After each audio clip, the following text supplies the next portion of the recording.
코로나 시대 여러분들의 마음은 건강하십니까? 만나 뵙게 되어 반갑습니다. 저는 이번 한 주간 하나님의 말씀을 통해 미래와 희망을 찾아가는 여정을 여러분들과 함께할 목사 차주영입니다.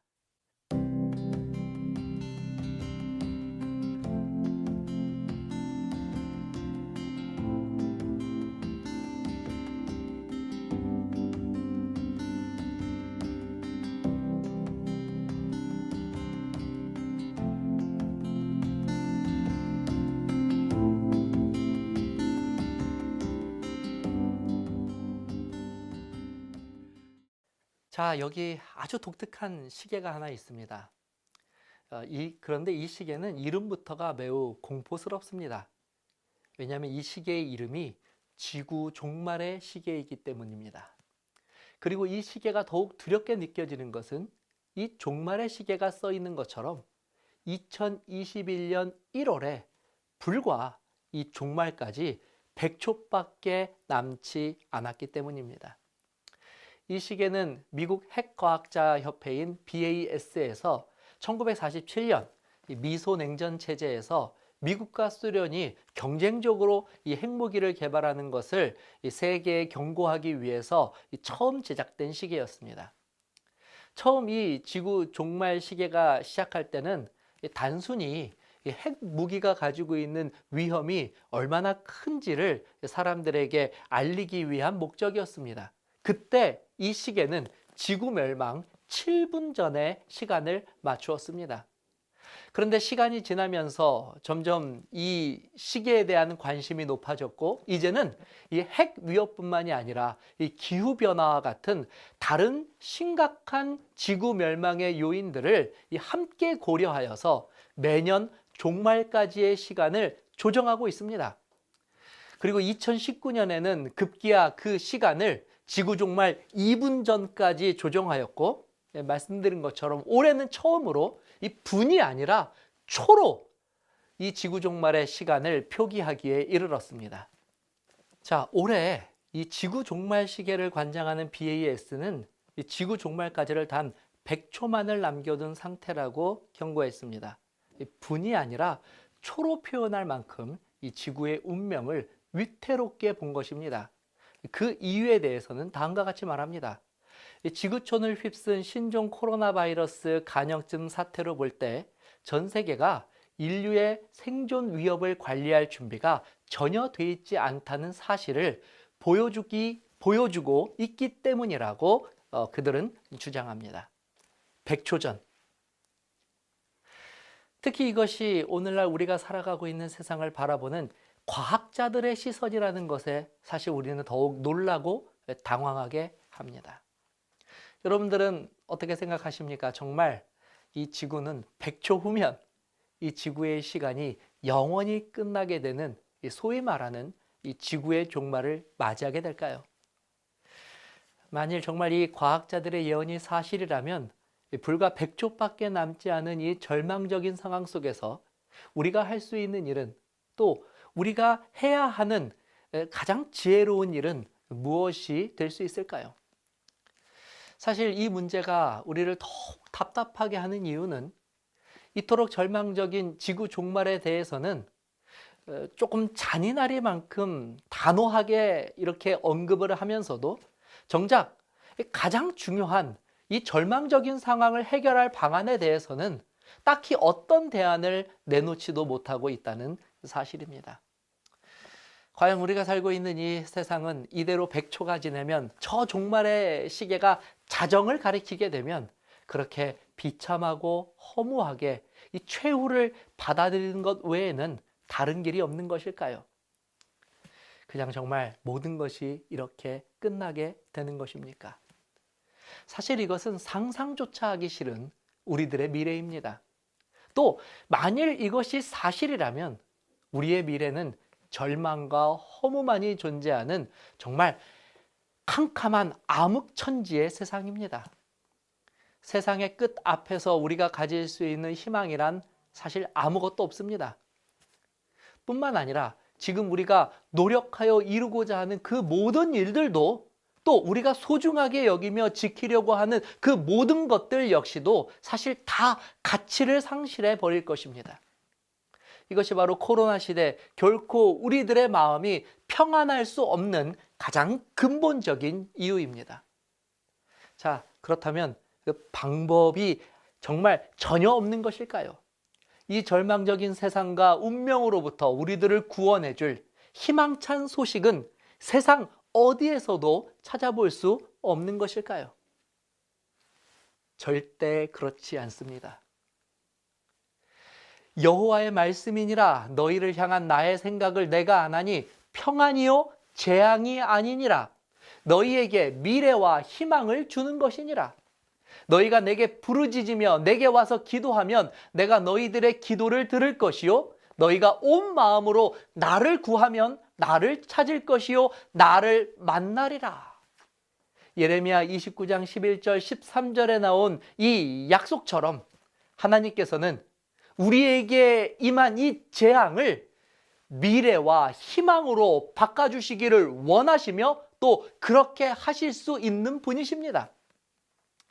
오늘부터 일주일 동안 진행되는 이 예언 세미나가 저와 여러분들에게 단순히 성경의 지식적인 것을 늘리는 시간이 아니라 진정 우리들의 이 미래와 희망을 밝혀주는 하나님의 말씀과 약속이 되기를 간절히 소망합니다. 자, 이제 본격적으로 예언 세미나를 시작해 보도록 하겠습니다. 하루는 예수님께서 예루살렘에 있는 성전에서 백성들을 가르치고 계셨습니다. 예수님이 제자들을 가르치는 그 일들을 다 마치신 후에 이 제자들과 함께 성전을 나가실 때 그때 한 제자가 방금까지 그들이 머물렀던 하나님의 거룩한 성전을 보면서 이렇게 외쳤습니다. 선생님 보소서, 얼마나 대단한 돌들이며 얼마나 대단한 건물들입니까? 당시 예루살렘에 있었던 이 성전은 소위 이 헤롯 성전이라고 불리는 성전이었습니다.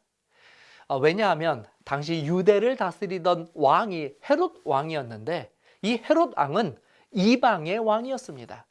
그래서 이 유대인들의 이 신임을 얻기 위해서 그가 했던 방법이 바로 유대인들이 사랑하는 성전을 더욱 크고 화려하게 증축하여 주는 것이라고 그가 생각하였기 때문입니다. 이 헤롯 성전에는 당시로서는 찾아볼 수 없는 아주 희귀하고 값진 이 대리석과 같은 고급 자재들이 정말 아낌없이 사용되었습니다. 그리고 때때로는 믿기 힘들 정도로 거대한 석재들이 이 성전의 장엄함을 더하여 주기 위하여 이 성전 공사에 사용되었습니다. 헤롯이 성전 증축에 얼마나 공을 들였는지 이 당시 예루살렘 땅에 무려 6분의 1이 성전을 새롭게 증축하는 데 사용될 정도였습니다.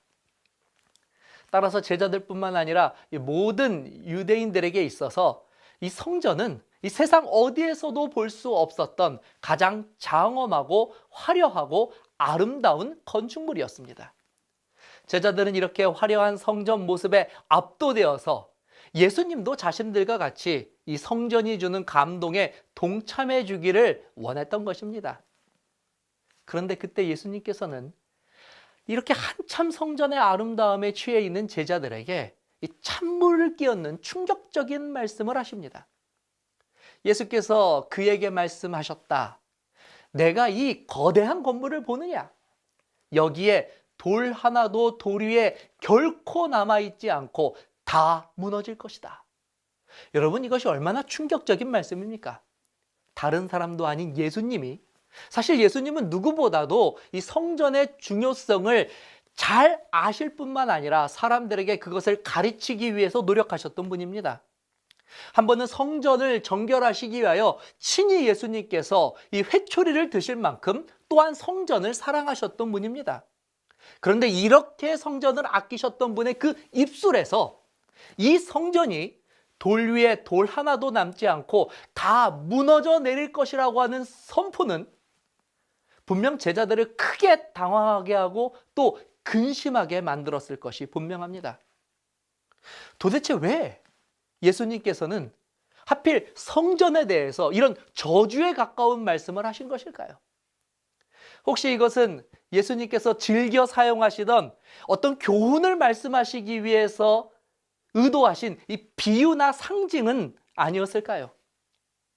만약에 그것이 아니라면 여러분 어떻게 이렇게 거대하고 장엄한 돌들로 지어진 이 견고한 성이 실제로 돌 위에 돌 하나도 남기지 않고 그렇게 무너지는 일이 어떻게 발생하겠습니까? 여러분 이것은 예언이겠습니까? 아니면 비유이겠습니까? 결국 그날 이 예수님의 말씀에 충격을 받은 몇몇 제자들이 그 궁금증을 찾지 못하고 예수님을 찾아왔습니다. 그리고 예수님에게 그 말씀하신 의미가 무엇인지 직접 물어보았습니다.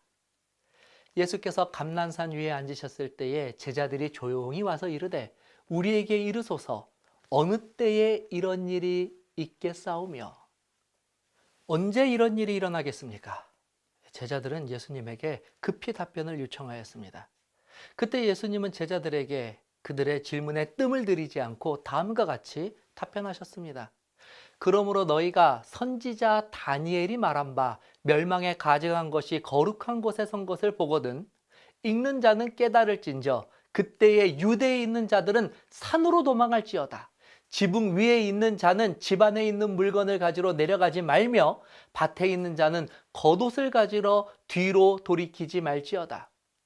예수님께서는 이 제자들의 질문에 대략 한 600년 전에 기록된 다니엘서의 예언의 한 구절을 답변으로 주셨습니다.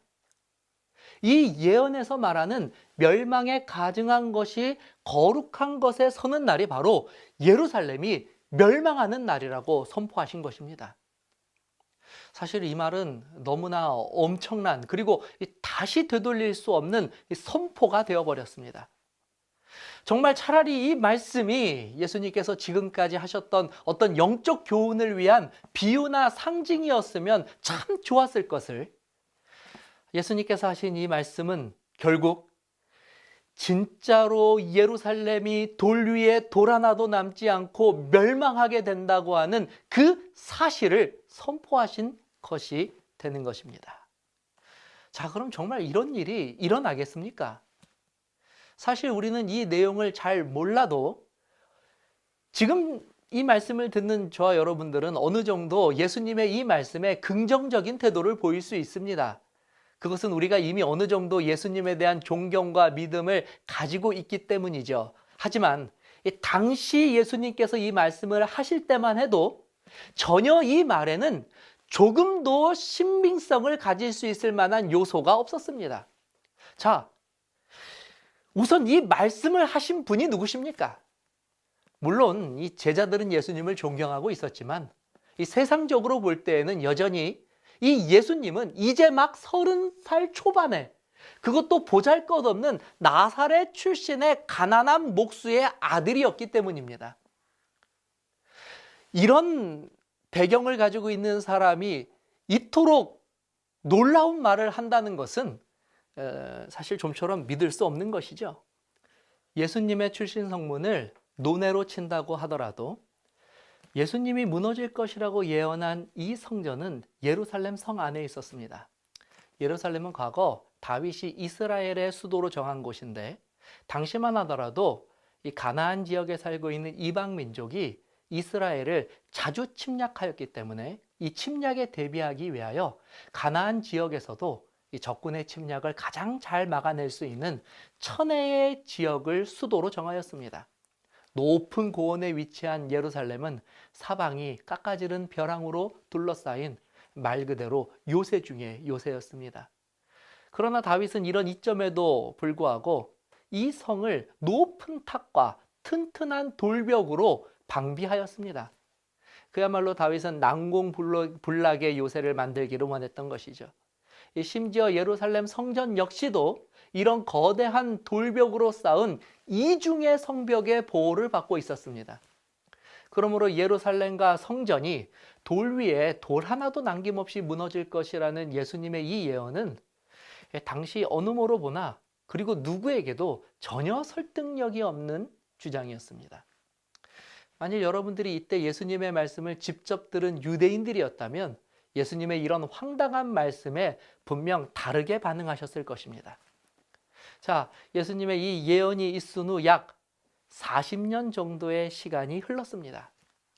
그때까지도 유다는 여전히 이 로마의 속국으로서 이 독립심이 강한 유대인들은 끊임없이 로마로부터 독립을 하기 위해 반란을 일으키고 있었습니다. 결국 AD 66년 여름 로마 총독의 이 폭거에 더 이상 참지 못한 유대인들이 제1차 독립전쟁을 일으키게 됩니다. 자, 이때 이 유대인들의 독립전쟁을 진화하기 위해서 시리아의 부총독으로 있었던 세스티어스 발루스가 로마의 제12군단 병사들과 그리고 당시의 유대왕 아그리파 2세의 지원군을 모두 이끌고 이 반란을 진압하기 위해 유다로 진격하였습니다. 결국 유다의 수도 예루살렘이 이들에 의해서 포위되게 되었습니다. 자, 그런데 이제 막 이 로마의 군인들이 예루살렘 성을 공격하려던 그 시점에 갑자기 이 지휘관이 특별한 이유도 없이 로마 병사들의 철수 명령을 내리게 됩니다. 로마 군인들은 이 갑작스러운 철수 명령에 우왕좌왕하게 되었고, 로마 군대가 우왕좌왕하는 모습을 본 유대의 반란군들은 때는 이때다 하여 오히려 역습을 가하게 됩니다. 반란을 진압하러 온 로마의 군대가 역습을 당하게 되고 이 유대의 반란군들은 이때에 대승을 거두게 됩니다. 하지만 그들의 기쁨도 잠시였습니다. 이 로마의 군대가 처참히 패배하였다는 소식이 당시에 이 황제의 귀에 들어가게 되었고, 이 당시에 이 소식을 들은 황제는 크게 격분하였을 뿐만이 아니라 새로운 사령관으로 베스피시아누스를 임명하여 그에게 무려 로마의 3개 군단, 즉 6만 명의 군대를 주어서 유다를 총공격할 것을 명령하였습니다. 그리고 때는 AD 70년, 결국 로마의 군대에 의해 참혹한 패배를 거듭한 유다는 결국 다시 예루살렘 성 안으로 도피하게 되었고, 다시 한번 예루살렘은 로마의 군대에 의해서 포위가 되게 되었습니다. 당시 예루살렘을 공격할 명령을 받은 장군은 베스파시아누스의 아들인 이 티투스 장군이었습니다. 물론 그가 이 황제의 명령을 받고 유대를 공격하러 왔지만 그도 자신의 눈앞에 있는 장엄하고 아름다운 예루살렘과 성전을 보면서 사실 그의 마음속에는 그것들을 파괴할 마음이 별로 들지 않았습니다. 그래서 먼저 이 장군은 그와 함께 있었던 유대인 역사가이기도 한 요세푸스를 시켜서 성 안에 있는 유대인들에게 항복할 것을 권고하였습니다. 그런데 성 안에 있던 유대인들은 이 티투스 장군의 요구에 응하지 않고 결사항쟁으로 맞섰습니다. 결국 AD 70년 4월 티투스는 4개의 여단, 약 2만 4천 명의 병사를 이끌고 예루살렘을 공격하였고, 그리고 유대력 아부월 9일 새벽 한 로마군이 던진 횃불에 성전이 불타게 되었습니다.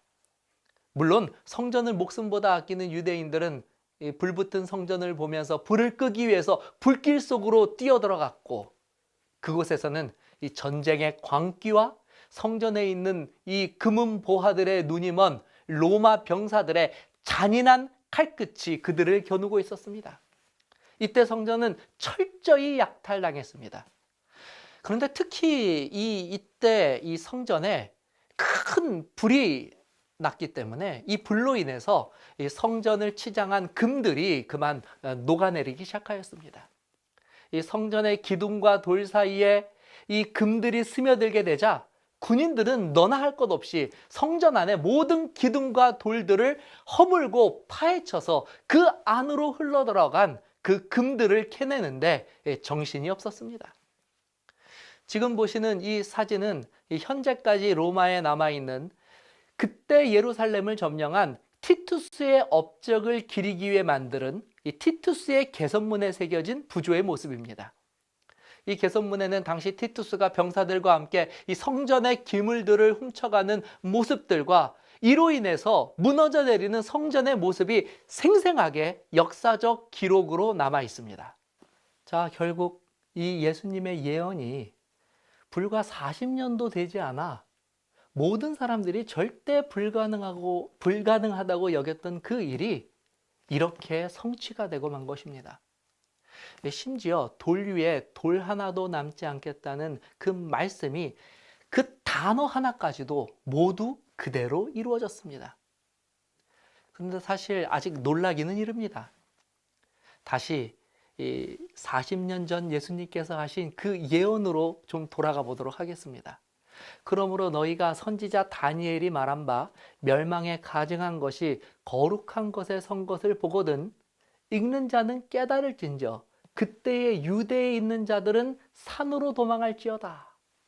예수님께서는 유대를 멸망시키는 이 멸망에 가증한 것이 성전을 파괴할 것을 예언하시면서 동시에 그분의 제자들에게, 아니 앞으로 살아가야 할 더 먼 미래의 제자들에게 아주 중요한 권면을 하고 계십니다. 그 권면은 도망하라는 것입니다. 여러분, 예수님께서 이 예언 속에서 가장 중요하게 생각하시는 것이 바로 이것입니다. 이 얼마나 예수님다운 말씀이고 예언입니까? 예수님께서는 예루살렘과 성전이 망하는 것을 예언하기 위하여 그 목적을 가지고 예언한 것이 아니었던 것입니다. 오늘 예수님은 제자들의 구원을 위해서 예언하셨습니다. 성전이 무너질 텐데 두려워하지 말고 여기에 구원받을 수 있는 방법을 알려줄 테니 너희들이 그것을 믿고 따르면 살게 될 것이라는 말씀입니다. 예수님의 이 호소가 얼마나 간절하고 다급한 것이었는지는 이어지는 구절 속에서도 잘 나타나 있습니다. 지붕 위에 있는 자는 집 안에 있는 물건을 가지러 내려가지 말고 밭에 있는 자는 겉옷을 가지러 뒤로 돌아가지 말지어다. 자, 이제 제자들은 이 두 가지 사실을 알았습니다. 첫 번째는 슬픈 일이지만 자신들이 그토록 자랑스럽게 여기는 예루살렘이 멸망에 가증한 것에 의해서 망하게 된다는 것입니다. 자, 그리고 두 번째는 그럼에도 불구하고 하나님께서는 그들을 보호하시고 구원하시기 위하여 그 구원의 길을 예비하셨다는 사실입니다.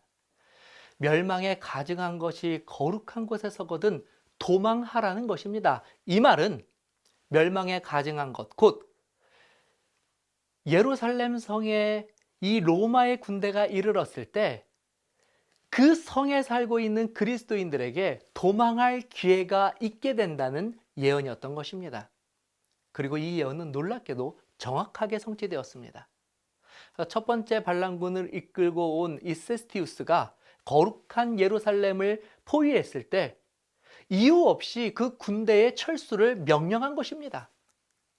당시 예루살렘에 살고 있었던 그리스도인들은 이것이 예수님께서 말씀하신 바로 그때임을 깨달아 알게 됩니다. 그리고 그들은 여전히 이 천혜의 요새임을 자랑하는 예루살렘 성이 굳건히 버티고 있지만 오직 믿음을 따라 예수님이 말씀하신 대로 그 성에서 탈출하였습니다. 사실 그때는 이 성 안에 살고 있는 유대인 모두가 로마와의 첫 번째 싸움에서 승리한 그 대승을 축하하면서 그들의 이 기쁨을 나누고 있었을 바로 그때였습니다. 그런데 그리스도인들은 믿음으로 예루살렘의 멸망을 슬퍼하며 그 성을 떠났습니다. 그리고 이 티투스 장군이 로마의 군대를 이끌고 다시 그 예루살렘 성을 에워쌌을 때 그때까지 기쁨으로 그리고 그들이 그토록 자랑하던 예루살렘 성 안에 머물렀었던 자들은 그들의 기쁨이 절망으로 바뀌고 승리의 함성은 패배의 절규로 바뀌게 되었습니다. 당시 상황에 대한 자세한 기록이 역사가 요세푸스에 의해서 다음과 같이 남아 있습니다. 마침내 예루살렘에 있는 교회는 그들의 지도자들에게 주어진 계시에 따라 전쟁이 일어나기 전에 그 도시를 떠나 펠라로 불리우는 베레아의 한 도시에 정착하게 된다. 그리스도를 믿는 사람들이 예루살렘을 떠나고 또한 동시에 그 거룩한 사도들이 유대인들의 수도와 온 유대 땅을 완전히 비웠을 때 그리스도와 그의 사도들에게 범한 수많은 악행으로 인해 유대인들에게 하나님의 심판이 임하여 이 불법자들은 인간사에서 완전히 멸절시켰다. 예루살렘이 돌 위에 돌아나도 남지 않고 무너질 것이라고 하는 그 예언을 들었던 제자들도, 그리고 실제로 그들의 눈앞에 로마의 군대가 예루살렘을 에워싸는 것을 보았던 예루살렘 성 안에 있었던 그리스도인들도 사실 현실적으로는 그들이 예수님의 말씀을 믿을 수 있는 그와 같은 근거는 하나도 없었습니다. 하나같이 다 현실적으로는 받아들이기 힘든 그리고 어려운 말씀들 뿐이었습니다. 그러나 이 사람들은 예수님의 입에서 나오는 모든 말씀을 믿기로 결심하였습니다. 그리고 그 결과는 어떠하였습니까? 그들이 구원을 받았습니다. 자, 그런데 아직 끝나지 않았습니다. 다시 또 우리는 예수님께 질문하는 제자들의 내용으로 돌아가 봐야 합니다. 예수께서 감난산 위에 앉으셨을 때에 제자들에게 조용히 와서 이르되 우리에게 이르소서 어느 때에 이런 일이 있겠사오며 또 주의 임하심과 세상 끝에는 무슨 징조가 있사오리까? 제자들은 예수님께서 말씀하신 이 성전이 무너진다는 이 말씀 때문에 사실 예수님을 찾았습니다. 그리고 성전이 무너진다는 이 말씀의 뜻이 무엇인지 물어보았죠. 그런데 이때 제자들은 그들이 궁금하였던 것 말고도 다른 질문들을 더하였습니다. 성전에 관한 질문은 지금으로부터 약 1900년 전 저 먼 나라 이스라엘이라는 우리와는 다소 상관없어 보이는 나라에서 이미 일어난 일입니다. 물론 이 성경의 예언의 성취라는 면에 있어서는 그리스도인들에게는 꽤 놀라운 경탄과 그리고 또 하나님의 말씀에 대한 믿음을 갖게 하는 요인으로서 유익하게 사용되기는 합니다. 그런데 이때 제자들이 질문한 이 두 번째 질문은 단순히 흥미 위주로 넘길 수 있는 질문이 아니었습니다. 오히려 이 첫 번째 예언에 대한 성취가 확실하고 또 분명하게 이루어졌기 때문에 이 두 번째 질문에 더더욱 관심이 가는 것입니다. 이들이 한 두 번째 질문은 무엇입니까? 바로 이것입니다. 주의 임하심과 세상 끝에는 무슨 징조가 있사오리까? 자, 그렇다면 여기서 말하는 이 제자들이 질문한 세상 끝이란 무엇입니까? 이것은 이 중동의 작은 나라 이스라엘의 끝을 말하는 것은 결코 아닐 것입니다. 분명히 이 질문은 온 세계와 시대를 넘어서 온 세상의 역사를 포함하는 거대한 질문이 분명합니다. 세상 끝에 관한 질문. 더 놀라운 것은 이 예언이 2000년 전에 한 질문이지만 이 예언이 아직 성취가 되지 않고 남아있는 예언이라는 사실입니다. 자, 그렇다면 과연 예수님께서는 이 질문에 답변을 하셨을까요? 여러분 궁금하지 않으십니까? 예수님께서 이 질문에 답변을 하셨으면 과연 이 세상 끝에 관하여서는 어떤 말씀을 하셨을까요? 예루살렘이 멸망할 때 제자들의 구원을 위하여 예수님께서 말씀을 주신 것처럼 그렇다면 이 세상 끝에도 하나님의 백성들이 구원을 받을 수 있는 어떤 새로운 구원의 길을 더하여서 우리들에게 말씀하여 주셨을까요? 내일 이 시간 예수님께서 이 질문에 답하실 것입니다. 우리는 시대와 국가를 넘어서는 가장 위대한 예언을 내일 이 시간 만나게 될 것입니다. 하지만 오늘 시간을 마치기에 앞서 이것 한 가지는 우리가 분명하게 서로 확인하고 넘어가야 할 것입니다. 예수님께서는 당시 유대인들을 구원하시기 위하여 이 예언을 주셨던 것처럼 분명 이 마지막 세상 끝에서도 이 세상의 끝을 맞이할 수밖에 없는 하나님의 백성들을 위하여서 그들의 미래와 희망이 되는 하나님의 예언을 분명히 우리에게 주셨을 것이라는 것입니다. 자, 놀라운 예언의 이야기들이 내일 계속하여 이어집니다. 감사합니다.